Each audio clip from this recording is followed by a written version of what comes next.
שלום לכם, כאן מדברת אמורה מינה המדברת בכאב רב.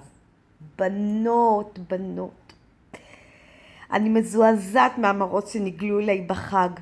אתם יודעים שאני ככה הולכת פעם לכותל ופעם לפארק הלאומי ופוגשת אתכן. הרי רק אתמול התפללנו, אבינו מלכנו חטאנו לפניך, וכבר אנחנו חוטאות. ראיתי בנות שמסתובבות בחוסר צניעות, הרי רק אתמול התפללנו, פתח שערי שמיים לתפילתנו, והפתח היחיד שאני רואה זה השסע בחצאית.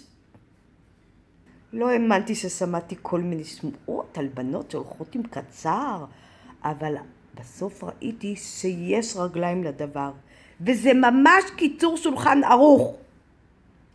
וכדי שדברים יצאו מהלב וייכנסו מהלב, אני רוצה לדמות את מה שראיתי וחוויתי לארבעת המינים, שרק עכשיו נפרדנו מהם ובכאב כל כך גדול.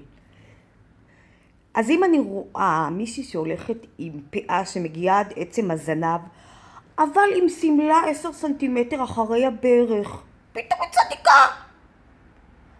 אני מדמה אותה ללולב, שיש לה טעם אבל אין לה ריח. ואם אני רואה ילדה קטנה שלומדת בבית יעקב, מה נעים ומה נחמד, אך הולכת וצופה בקולנועית. היא כמו הדס, שיש לה ריח אך אין לה טעם.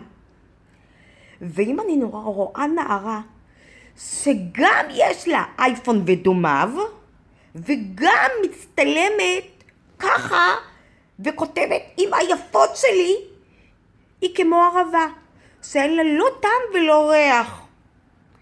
אבל אם אני רואה את מסה, ככה פוסעת לה, עם הנעליים שלה של הלב הכחול, משהו, עם חולצה כזאת נהדרת של החברמנית הזאת שפתחה מחירה, איך קוראים לה?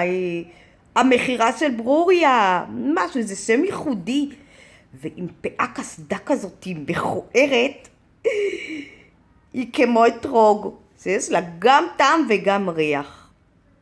אז בנות, אני מאחלת לכולנו שנהיה כמו האתרוג, בעלות טעם ובעלות ריח, ושיהיה לכולנו הגזונטה וינטר, וכל טוב ודרישת שלום בבית. שלום, שלום.